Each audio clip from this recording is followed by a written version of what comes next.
अवधूत चिंतन श्री गुरुदेव दत्त. श्री स्वामी समर्थ. तुम्हा सर्वांचे आपल्या चॅनलवरती खूप खूप मनापासून स्वागत आहे.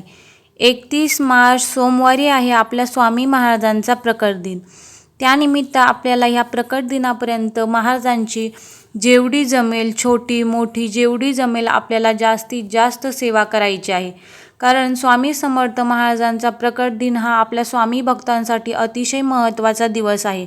आता स्वामी भक्तांसाठी हा दिवस एक दिवाळीसारखा सण असतो आणि या दिवसामुळे स्वामी महाराज हे आपल्याला लाभलेले आहे. ही जी सेवा आहे ती अत्यंत महत्त्वाची आणि प्रभावी अशी सेवा आहे. या सेवेमुळे अनेक लोकांना त्यांना चांगले अनुभव आलेले आहे आणि त्यांच्या आयुष्यातील जी काही अडलेली कामं असेल ती त्यांची पूर्ण झालेली आहे. त्यामुळे ही अत्यंत प्रभावी अशी सेवा आहे.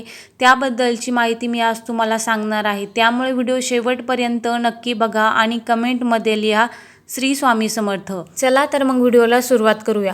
स्वामी समर्थ प्रकट दिन हा आपल्या स्वामी भक्तांसाठी अतिशय महत्त्वाचा असा दिवस आहे आणि स्वामींनी आपल्याला खूप काही द्यावं यापेक्षा स्वामींनी आपल्याला आयुष्यात खूप काही दिलं आहे. याबद्दल जर आपण सेवा केली तर महाराज आपल्याला कधीच कशाची कमी पडू देणार नाही आणि आपल्याला आयुष्यात काय पाहिजे यापेक्षा आपल्यासाठी काय योग्य आहे हे आपल्यापेक्षा महाराजांना जास्त माहिती आहे. त्यामुळे आपण काही न मागता जर सेवा केली तर त्याचे आपल्याला जे काही फळ आहे, जे काही अनुभव आहे ते हे चांगलेच येतील. त्यामुळे आपल्याला स्वामी समर्थ प्रकट दिनापर्यंत ही अत्यंत प्रभावी अशी सेवा करायची आहे. तर मग ही सेवा कोणती हे तुम्हाला थोडक्यात सांगते. स्वामी समर्थ महाराजांच्या प्रकट दिनापर्यंत म्हणजे अगदी आजपासून देखील तुम्ही या सेवेला सुरुवात करू शकता. तुम्ही 7 दिवसाची, 9 दिवसाची किंवा 11 दिवसाची देखील ही सेवा करू शकता. तर यासाठी तुम्हाला स्वामी चरित्र सारामृताचे रोज एक पारायण करायचे आहे. आता रोज एक पारायण म्हटलं तर स्वामी चरित्र सारामृतात एकूण 21 अध्याय आहे. म्हणजे 1 ते 21 अध्याय पठण केले तर तुमचं एक पारायण हे कंप्लीट होतं. तर असे रोज तुम्हाला एक पारायण करायचे आहे. म्हणजे तुमचे प्रकट दिनापर्यंत 7, 9, 11 अशा पद्धतीने पारायण होईल. किंवा तुम्हाला जमत नसेल तर रोज तुम्ही 3 अध्याय पठण करा किंवा 7 अध्याय पठण करा, जेणेकरून तुमचे स्वामी समर्थ महाराजांच्या प्रकट दिनापर्यंत जास्तीत जास्त पारायणे हे नक्की होईल.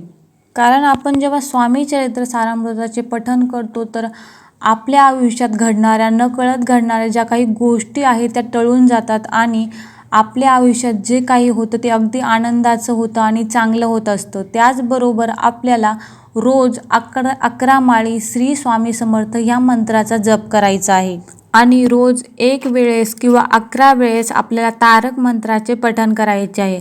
आता ही जी सगळी सेवा आहे ती आपल्याला करण्यासाठी 1 ते 2 तास हे आरामशीर लागून जाणार आहे.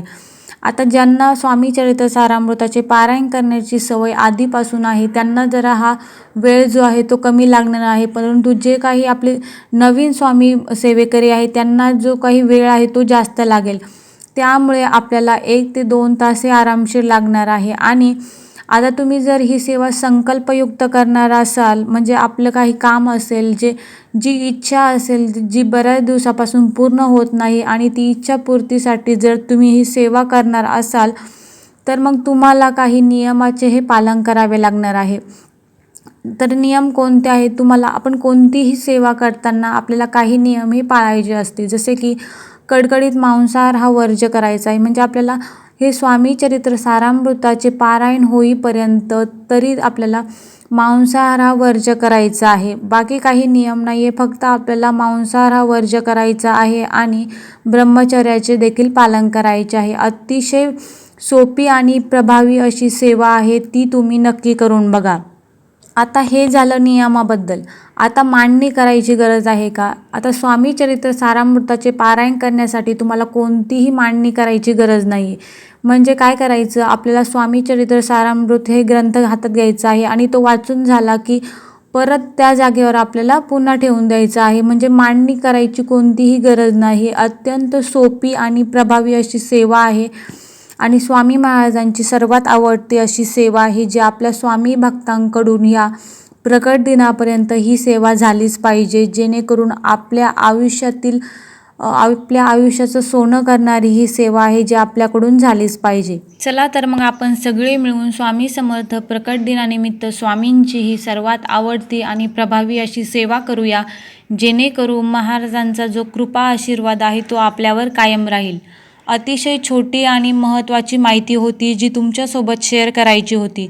जर तुम्हाला ही माहिती आवडली असेल तर व्हिडिओला लाईक करा, शेअर करा आणि सबस्क्राईब करा. श्री स्वामी समर्थ.